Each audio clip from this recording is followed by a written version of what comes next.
saya sebutkan satu persatu.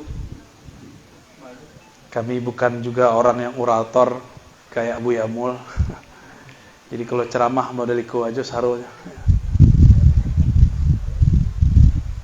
Insya Allah di siang menuju sore ini kita seharusnya di daurah kitab ya.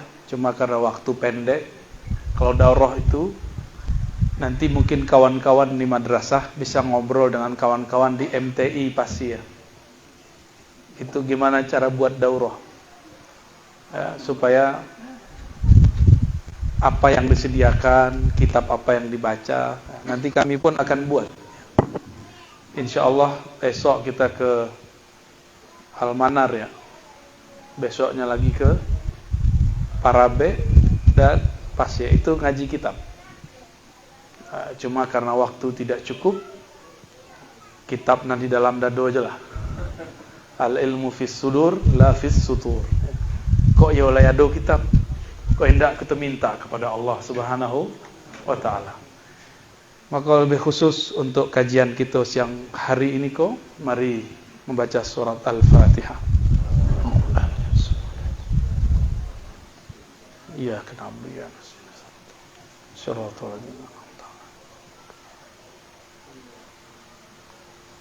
Kami punya guru namanya Abuya Dahnar. Beliau punya guru namanya Syekh Ayas Sultani An-Naqsyabandi Al-Khalidi di Kotonan Ampe, di Kotonan Ompe. Itulah nak bahasa orang Siko. Sama aja tuh Ampe. Beda R aja setengah. Kami bertanya, dulu kan ada pembacaan Barzanji di surau itu, ada Barzanji. Ada pula kitab salawat Dalail Khairat. Ada pula Aqidatul Awam. Macam-macam kitab. Bertanyalah kami, Buya, di mana Buya beraja kitabku? Di mana Buya mambiak kaji kitabku? Ambo mambiak dari Syekh Ayas Sultani. Syekh Ayas Sultani di mana mambiak kaji itu? Beliau kalau ngaji kitab ke MTI yang tadi Koto Panjang. Tapi kalau mambiak bacaan-bacaan ko, mambiaknya ke Tebek Godang. Jadi kami kemudian bertanyalah ke Pak Letkol Firdaus, ingin berkunjung dan berziarah beberapa bulan yang lalu ke Allah Yarham Syekh Abdul Wahid As-Salihi. Kami pun belajar kitab Hikam kepada Abuya Nu'man Bashir, masih hidup, umur 80 sekian ya. Kami tanya, Buya, ngaji di mana Buya? Beliau mengatakan, saya belajar dari Syekh Mukhtar, pendiri Madrasah Tarbiyah Koto Panjang. Beliau mengambil dari Syekh Abdul Wahid As-Salihi. Jadi ilmu kami tasangkui di siko.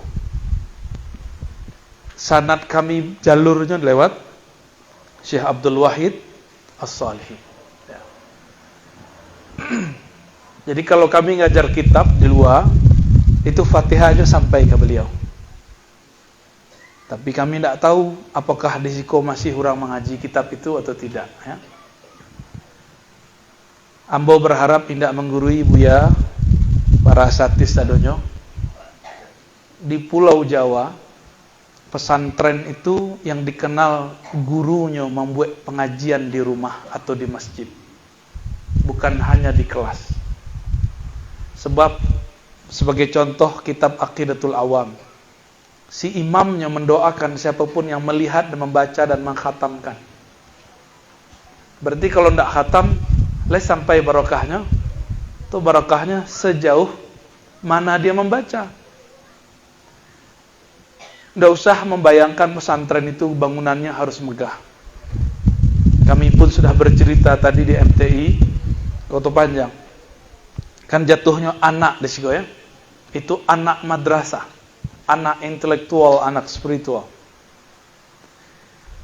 Di Jawa itu satu ruangan tuh dari siko kemari itu Pak, Itu 50 lemarinya.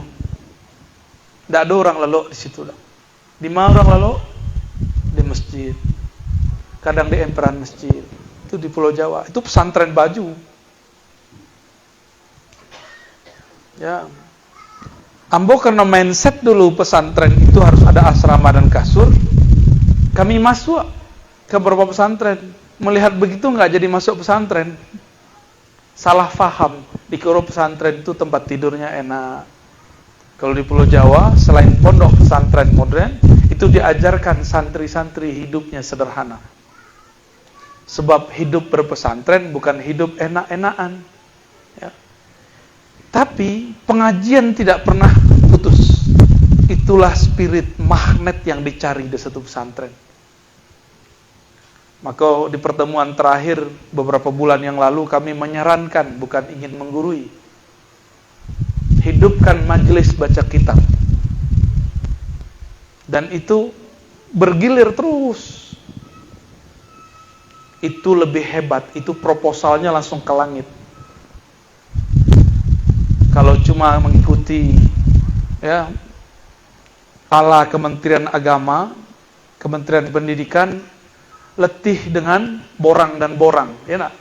Kadang proposal lah banyak, indah lo di turunnya lah di sunat-sunat. Tidak tahu siapa yang menyunat. Tapi kalau proposal langit datangnya tak terhingga, angkanya pun tiada terkira. Percayalah jambo. Ambolah keluar masuk ke masuk keluar masuk, pesantren masuk pesantren, ma'had masuk ma'had, zawiyah masuk zawiyah, surau masuk surau. Surau kami di Kota Tengah, surau guru kita Syekh Maulana Muhammad Nuruddin, itu cuma 3 bulan jadi sebesar ini lebih ya, sampai ke belakang. Cuma 3 bulan nggak pakai proposal. Apa yang diadakan? Ngaji. Nabi itu mengatakan innama bu'istu mu'alliman. Aku diutus sebagai mu'allim. Apa arti mu'allim? Guru. Maka mau mengajak ayo kembali ke khittah sebagai guru. Maja gitu. Ya. Betul harus ada yang memikirkan manajemen. Tenang saja, manajemen itu gampang urusnya nanti. Ya. Bapak Ibu yang dimuliakan Allah. Jadi kami punya sanad ilmu kamari. Kita beraja kitab I'anatul Talibin ke Buya Nu'man Bashir. Buya Nu'man Bashir pun mengambil dari buya-buya yang ada di Tarbiyah Kota Panjang. Kami tanya, "Kama sanadnya Buya?" Sanad kami kata Bek Godang. Semuanya kemari. Jadi kalau di Payakumbuh ada, kalau yang bersanad itu duo yang besar.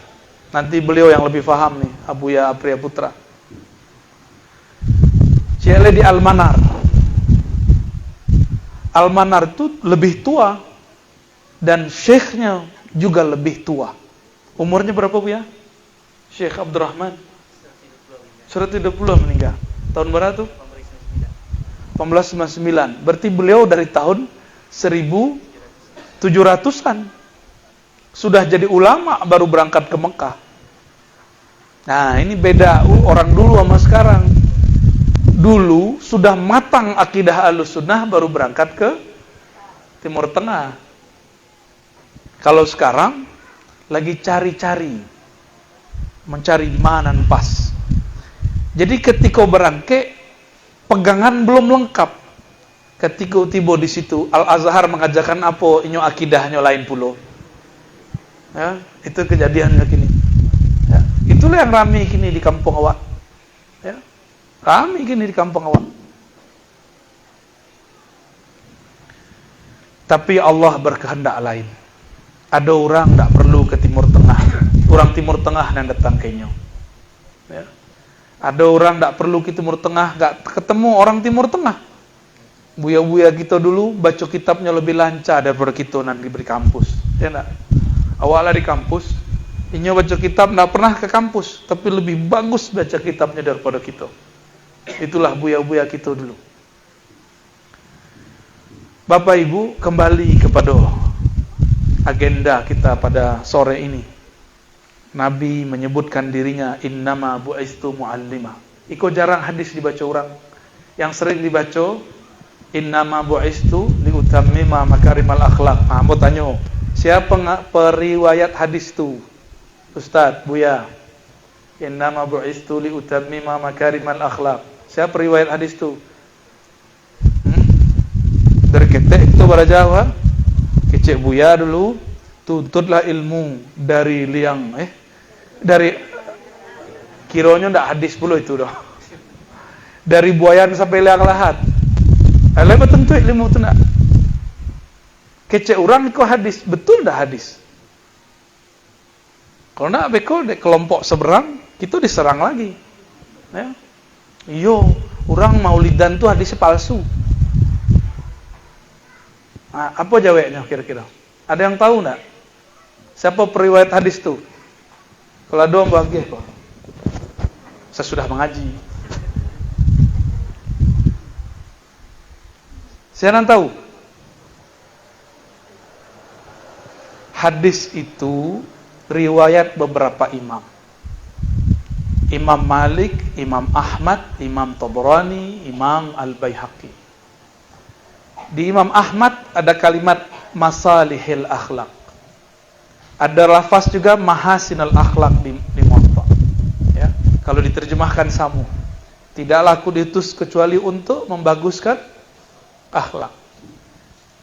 Akhlak itu tidak formal, akhlak itu ada di informal. Berarti Nabi itu selalu turun ke lapangan. Maka para buya bukan ingin majah, mengingatkan saja. Jauhi formalitas dengan santri. Ya, jadilah guru yang turun ke bawah. Pak kira-kira baru nanti jadi pewaris Rasulullah. Innama yakhshallaha min ibadihil ulama. Sesungguhnya yang takut kepada Allah, yang punya ilmu mengenai Allah cuma ulama. Yakhsha itu terjemahan harfiahnya takut, tapi terjemahan ma'rifatnya siapa yang kenal Allah. Tidaklah kenal kepada Allah kecuali ulama. Nabi Muhammad itu kenal Allah tidak pakai kitab kuning. Tapi ilmu tentang itu sudah diturunkan ke kitab kuning. Maka perlu kita belajar kitab kuning. Jadi kalau kita bermaulid, ada satu hadis itu yang harus dibaca. Innama bu'istu mu'allima. Aku diutus sebagai mu'allim. Sebentar lagi akan ada pemilu. Ya nak? Nabi mengatakan lastu bitta'an wala bil'an. Aku bukanlah penghujat. Aku bukanlah pelaknat. Sebentar lagi akan muncul orang-orang di atas mimbar melaknat dan menghujat. Seperti terjadi beberapa tahun yang lalu. Padahal semuanya membawa simbol-simbol kenabian. Pakaiannya pakaian ulama, baca kitabnya kitab ulama, tapi kok berkalam bukan kalam ulama. Jadi pewaris ulama Nabi itu sederhana. Ia seorang guru, ia pun seorang yang kenal kepada Allah Subhanahu wa taala dan dia berakhlak. Sederhana itu. Suatu kali Nabi Muhammad SAW dikasih hadiah oleh seseorang. Hadiahnya adalah jubah. Nabi suka pakai jubah. Jubah beda dengan gamis. Jubah itu baju luaran kayak outer, ya. Mirip kayak mantel, tapi panjangnya dari atas sampai ke bawah. Kami pun beberapa event pakai itu. Sayyiduna Nabi SAW pakai dengan senang. Tiba-tiba ada seorang sahabat mengatakan, wahai Rasulullah, demi Allah, aku meminta jubahmu. Nan magih jubah masih ada di mukoinyo peloh. Tapi Rasulullah la yaruddu sa'il. Nabi tidak pernah menolak orang yang meminta. Bah kira-kira ndak ada kita mengikuti Nabi tu nak. Kita lebih sering menolak daripada menerima. Akhirnya Nabi tarik napas panjang. Tarik napas beliau. Akan dikasih oleh Rasulullah, tapi Rasulullah mengatakan, baik, tunggu sebentar. Biasa nang perlu hati orang nan magih, dipakai lo de beliau sontak. Dipakai sebentar, keringat beliau pindah ke jubah. Lalu beliau kemudian memberikan kepada si orang yang meminta. Selesai dikasih, di belakang semua sahabat membuli sahabat ini, tapi dengan bulian yang pantas. Kamu gak punya perasaan. Kamu, kalau bahasa orang Wa, dak toroti. Yo. Ini sama bahasa Wa nak. Apa kata beliau? Kenapa kalian menyalahkanku? Aku ingin meminta kain, yang kain itu dipakai Rasulullah untuk dikhafankan jika aku mati. Langsung diam semua sahabat. Jadi sahabatku bermain-mainnya, punya strateginya untuk ingin mendapatkan syafaat dari Rasulullah. Malaikat Mungkar Nakir kenal nggak dengan bau badan Rasulullah? Kenal. Maka beliau berpesan, jika aku mati, tolong kafani aku dengan jubah Rasulullah. Banamu lah tu jubah Rasulullah. Tak pernah nyo pakai kecuali untuk mati. Betul, firasat kawanku tajam. Sahabat Rasulullah yang firasatnya luar biasa cepat. Tidak lama setelah itu beliau wafat. Dikafankanlah dengan jubah Rasulullah sallallahu alaihi wasallam. Bah kira-kira tercium dek Mungkar dan Nakir, le beraninya menanyo. Dikira Rasulullah bukan. Rasulullah itu harumnya lebih harum daripada bidadari. Suaranya merdu, lebih merdu dari suara Nabi Daud. Jamalnya, indah wajahnya, gagahnya lebih gagah daripada Nabi Yusuf. Kalau jauh-jauh dipandang. Tapi kalau dipandang sesekali, Rasulullah tu orang nan merasai. Diusir. Tangan beliau itu keras. Tapi oleh Anas, kata Anas, aku justru merasakan tangan beliau lebih lembut daripada sutra. Berarti beliau memegang dengan cinta.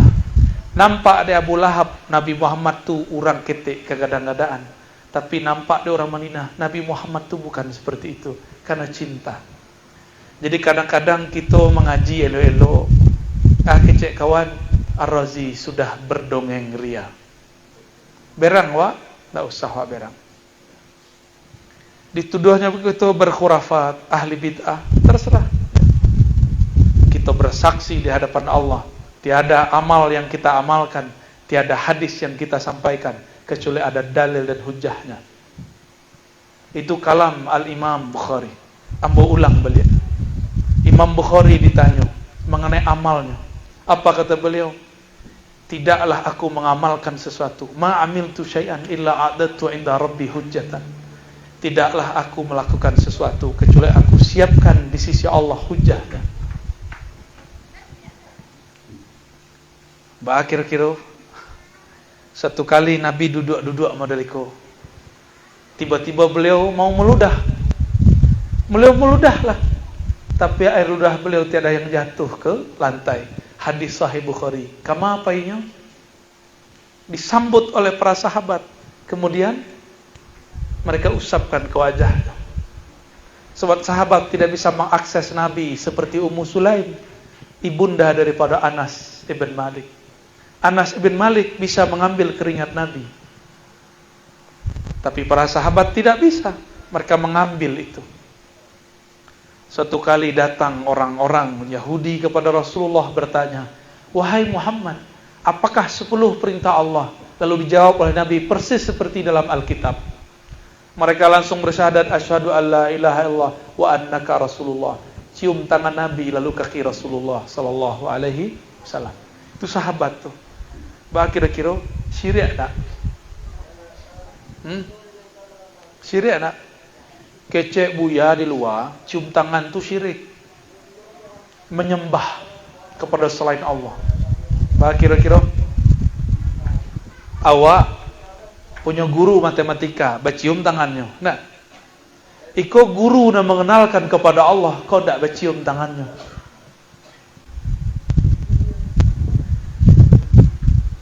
Dalam satu kesempatan baginda Nabi Muhammad sallallahu alaihi wasallam berkumpul aja sahabat. Berkumpul aja sahabat.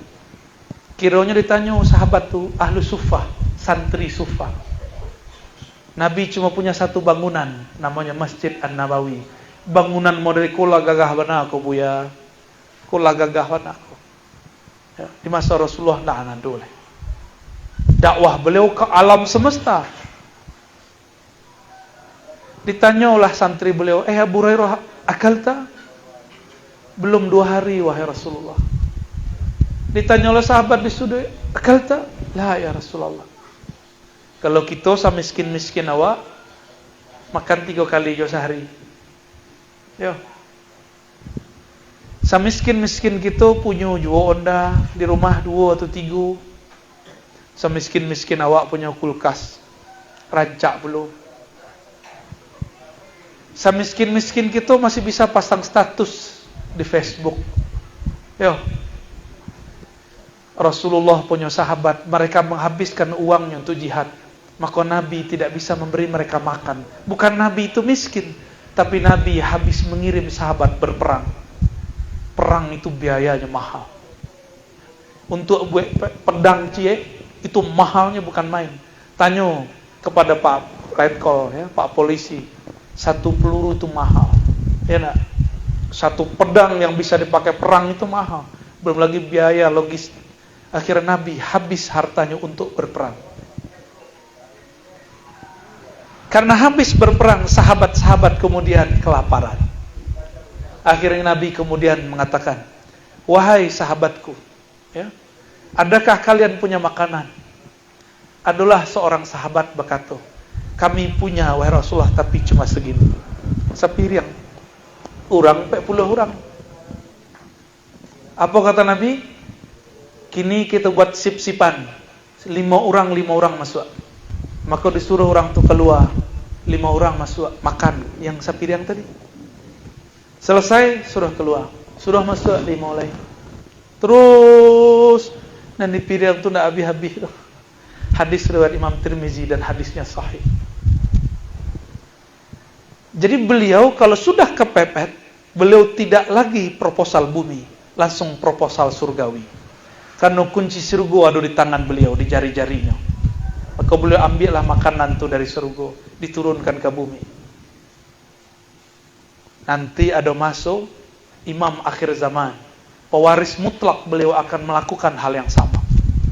Di saat nanti ada 3 tahun masa paceklik, ya, hujan tidak turun, padi tidak ada tumbuh, air tidak mengalir, orang berebut air segaleh.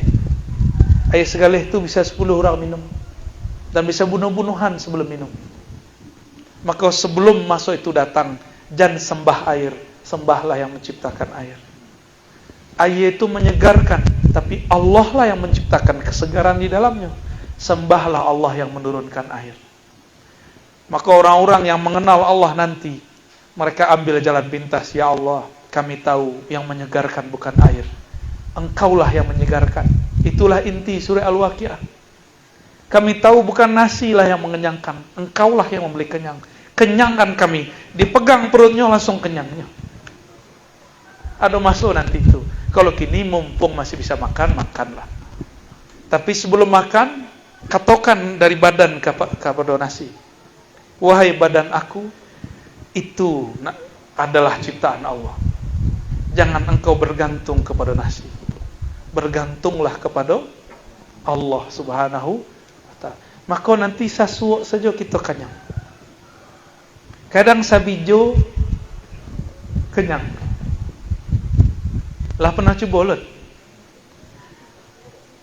lolok 5 menit, rasul 5 jam. Pernah tak? Pernah ya? Dan pernah belajar zikrullah, pernah merasakan itu. Sebaliknya, lolok 5 jam, rasulnya 5 menit. Pernah tak? Kalau pernah belajar keterangan jiwa, akan pernah mengalami itu. Nanti ada masa 40 hari, 40 malam setelah 3 tahun paceklik, keluarlah Dajjal. 1 hari rasa setahun. Kalau mengerti ilmu tadi, inya bisa faham. Oh, itu mainan. Itu adalah intimidasi dalam kolbu. Pernah punya guru, 1 jam je beliau samu rasojo 3 jam tersiksa dalam kelas. Ayolah. Iya, gurunya killer. Adolo guru, inyo maja lah 3 jamnya maja, wah ndak je pueh-pueh. Ada ndak? Berarti waktu itu di detik per detik atau waktu itu di kolbu. Kiranya waktu itu nan punyo, bukan orang nan punyo jam. Waktu itu yang punyo adalah Allah. Allah mengatakan dalam hadis yang sahih, hadis Bukhari dan Muslim, Anad dahru, jangan pernah kamu menyalah-nyalahkan waktu. Bah kok awak hidup di zaman corona kok. Bah kok hari ku sial. Bah sial-sialkan hari, padahal hari itu bagian dari waktu. 1 hari 24 jam, ya. Betul enggak? Ada perubahan.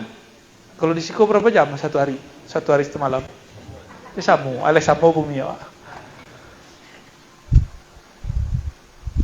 Sebulan 30 hari. Ya. Ale samu. Setahun 12. Kayak ale samu nak. Tapi namun Nabi mengatakan, kalam Nabi, 1 hari yaumun kasana. 1 hari seperti setahun. Lah siap menghadapi masa itu. Rasa-rasa lu siap. Kini tanggal lah tua saja, mulai ketus. Ketus judes. Mulai judes. Mulai emosi. Kok emosi bergantung je dompet? Kan bayo. Bapak Ibu yang berkan Allah, sahabat-sahabat Nabi yang tadi itu 5 masuk ke 5 keluar, 5 masuk 5 keluar, semuanya makan. Itulah makanan ternikmat yang mereka makan, karena makanannya bukan dari dunia tapi dari surga. Ya. Masih ingat cerita air tangan Nabi? Itu lagi perang. Kalau tadi bukan perang, itu lagi di Madinah. Kalau ini lagi genting perang. Dalam Nabi, para sahabat kehabisan makanan dan minuman. Menjerit ketika tidak makan dan minum. Mereka menjerit ketika mau wudu untuk sholat. Wahai Rasulullah, kami mau wudu tapi air tidak ada. Padahal di perutnya tuh haus tuh, lapar. Tapi yang keluar, Rasulullah kami lapar. Sahabat tuh malu. Sahabat itu tidak ada yang mengadu masalah perutnya kepada Rasulullah. Nggak ada. Kata Arab Badui, tidak ada yang mengadukan persoalan perutnya kepada Rasulullah. Kalaupun ngadu kepada istri Rasulullah. Sahabat-sahabat itu berkelas. Mereka datang ke Nabi belajar ma'rifatullah. Tidak pernah mengurus masalah fulus. Tidak ada. Ya. Kini kita ada Buya Wak Malin, sahibul karomah, punya keramat. Datang orang berduyun ke situ, minta jimat. Minta supaya bisa bayar utang. Orang datang ke Buya, ingin mengenal Allah, awak datang supaya bayar utang. Siapa Tuhan wak berarti? Hutang itu. Malu kepada Allah. Maka sahabat-sahabat Nabi enggak mengeluh, enggak minum, enggak masalah. Yang penting bersama Rasulullah sallallahu alaihi wasallam. Lihat ada orang meletuk ini. Jangan di madrasah, di surau tarekat, kurang salam baisi, kabur kawan. Kabur khalifah. Kabur Buya. Apalagi di sekolah, Jawa agi makan anak bini Buya. Kiranya Tuhan lah bertambah. Ya. Kiranya gaji lah menjadi Tuhan. Bayo nak Imam Abu Yazid Al-Bustami. Ambo ulang-ulang kisahku. So kisah itu betul-betul menusuk bagi ambo. Memalu gitu ya. Satu kali beliau sholat di masjid. Imam Abu Yazid itu selesai sholat wiridan zikiran. Zikir. Hendak mau terbit matahari, tuan guru imam bima taqutu hadha sabah. Makananku pagi kini. Uranglah bekerja, aku masih duduk aja di masjid. Saya mengecek tuanku imam. Berarti tuanku imam kok tidak percaya bahwa rezeki yang diberikan kepada orang yang usaha di tengah pasar sama dengan rezeki yang diberikan kepada Tuhannya sama. Kau nak menyuruh berhenti kerja lah. Kau bab akidah. Apa kata Abu Yazid? Baik Tuan Imam, ternyata engkau mengimami kami menyembah sesuatu yang engkau tidak yakini dan kenali. Ya sudahlah, ambo ulang sembahyang subuh. Sembahyang subuh di belakang orang dan tidak percaya Allah itu Ar-Razzaq, memberi rezeki bahkan tanpa sebab, itu tidak sah. Kecil Imam Abu Yazid. Itu babnya fikih mazhab hakikat tuh. Tidak ada di fikih Syafi'i. Di fikih Syafi'i ada enggak? Rukun ke-14 keyakinan. Ada. Rukun ketiga boleh apa? Tertib ya.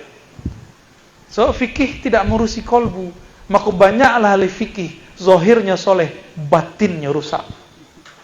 Zahirnya zahir buya, batinnya tidak menjadi seorang yang berperilaku seperti buya.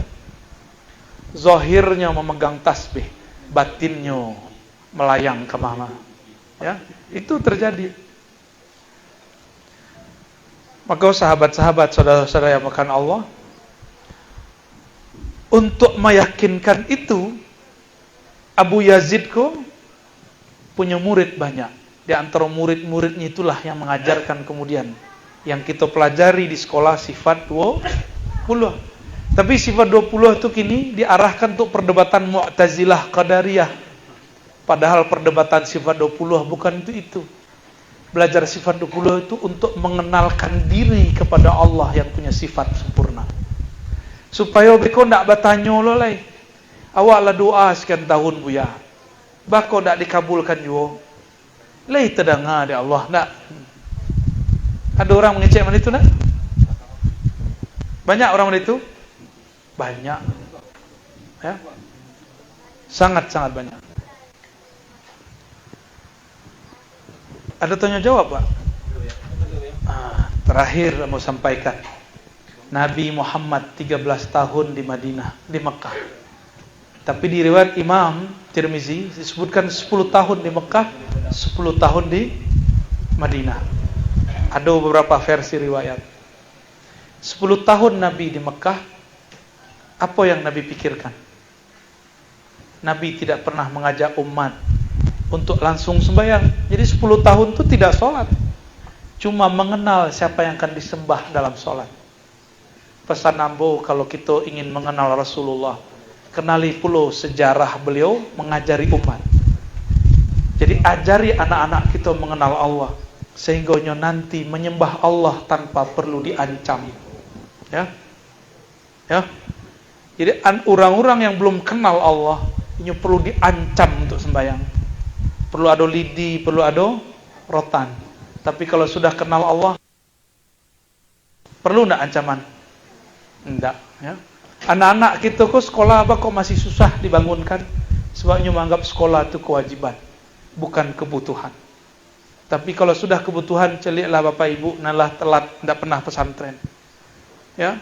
Di mana datang guru kita kunjungi enggak? Ya. Kita kunjungi sebab kita ingin ilmunya. Deklah sadarlah tahu kebutuhan. Orang kalau lah tahu kebutuhan, macet pun inyo kejar. Ya, berangke macet. Orang lo jagonya lah berangke. Pulang-pulang lah kena lo macet. Sebab tahu yang inyo butuhkan. Yang inyo butuhkan ada di tempat yang inyo cari. Yang kita sebut karajo. Katuo kita di jalan. Katuo kita di tempat bakarajo. Indak mengenal Allah semata-mata. Jadi Bapak Ibu yang makan Allah, mari warisi cara-cara Rasulullah pengajar para sahabat, ya. Semoga Allah meridhai kita semua. Amin ya rabbal alamin. Udah baca nak? Enggak. Kita aja. Bagaimana cara zikir yang bisa sampai kepada ketenangan hati? Ditalkin dulu dengan ahlinya. Tenang itu di lidah atau di kolbu? Di kolbu. Berarti yang zikir harusnya kolbu, bukan lidah. Maka bisa dibuktikan siapa saja yang sudah belajar zikir kolbu pasti tahu yang disebut tenang. Ya.